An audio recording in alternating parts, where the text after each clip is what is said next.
ஓம் அன்பை விட்டு என்றும் நான் செல்ல மாட்டேன். என் சொந்த பந்தங்களே, உங்கள் யாவரையும் மீண்டும் சந்திப்பதற்கு மிக்க மகிழ்ச்சி அடைகிறேன். சந்தோஷமா இருக்கிறீங்களா? எல்லாரையும் மிகுந்த சந்தோஷமா வச்சிருக்காங்க. ஏன்னா அவரோடு சந்தோஷமா இருக்கிறனால தான் உங்களோட பேச முடியுது. அந்த சந்தோஷம் இல்லைன்னு வச்சிங்களேன், எப்படி இவரை குறித்து நம்மளால் என்ன பண்ண முடியும், பேச முடியும் இல்லையா? உங்கள் மனுஷனுடைய வாழ்க்கையில் மிகவும் அவசியமானது சந்தோஷம். அந்த சந்தோஷம் யார்கிட்ட இருக்குது? நம்மளை மீட்டெடுத்த மீட்பர்கிட்ட இருக்குது. அப்போ அவர் இந்த சந்தோஷத்தை தருகிறார். நான் நினச்சி பார்க்கும்போது இந்த பவுலை நிறைய பாடுகள் அனுபவிச்சான், நிறைய உபத்திரங்கள் அனுபவிச்சான். சாட்டை அழகி, கல்லெறியல், பிரியம்பாப்பு கடி, மனுஷனுடைய நிந்தைகள், கூட இருந்தவங்களே அவனை நிறைய பேர் விட்டு போனவங்க. இதெல்லாம் பார்க்கும் பொழுது அந்த மனிதன் பாருங்க, இந்த பிலிப்பியர் பட்டணத்துக்கு எழுதும் போது அவன் சொல்லுகிறான். அதில் எனக்கு ரொம்ப பிடிச்ச காரியம் அதுதான்.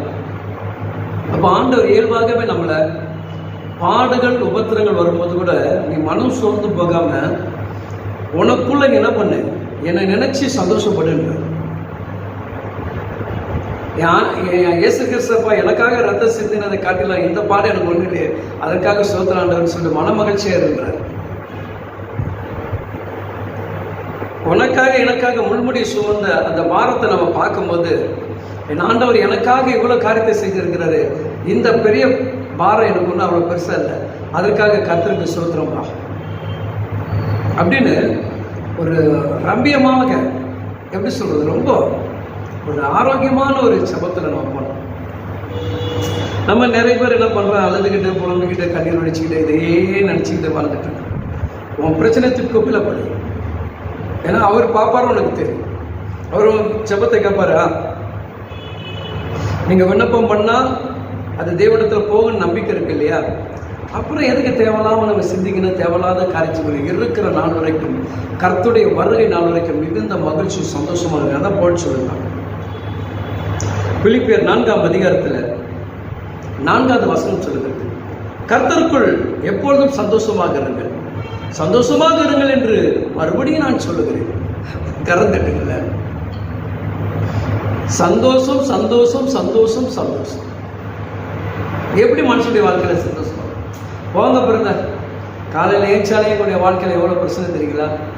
காலையில் டீ போட்டு கொடுக்குறது, டிஃபன் பண்ணுறது, சமைக்கிறது, காலையில் கொண்டு போகிறதே, எழுப்புறது, வாழப்பட பள்ளிக்கூடத்துக்கு போகடா அப்படின்னு சொல்லி அவங்கள அனுப்பி முடிச்சு வர்றது காட்டியும் எங்கள் பெரும் மூச்சு போயிடுது.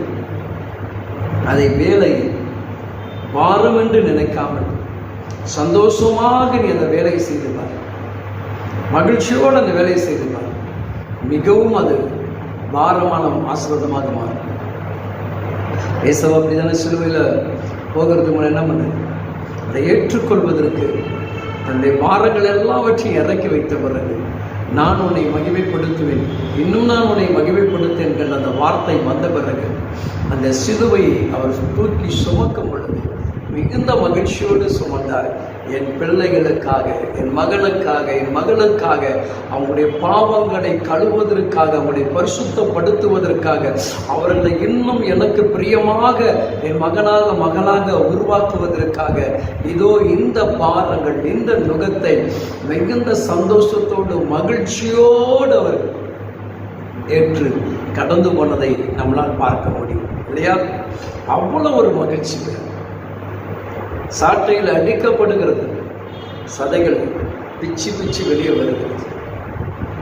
சிந்தித்து பாருங்கள்.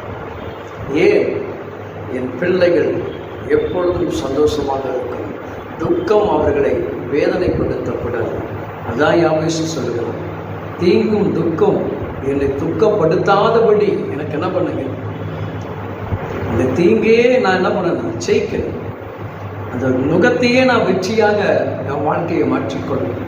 அப்படி ஒரு பிரயாசம் உள்ள வாழ்க்கை நீங்கள் வாழணும். உங்கள் வாழ்க்கையில் குறிப்பிட்ட வருமானம் இல்லாமல் இருக்கிறதா?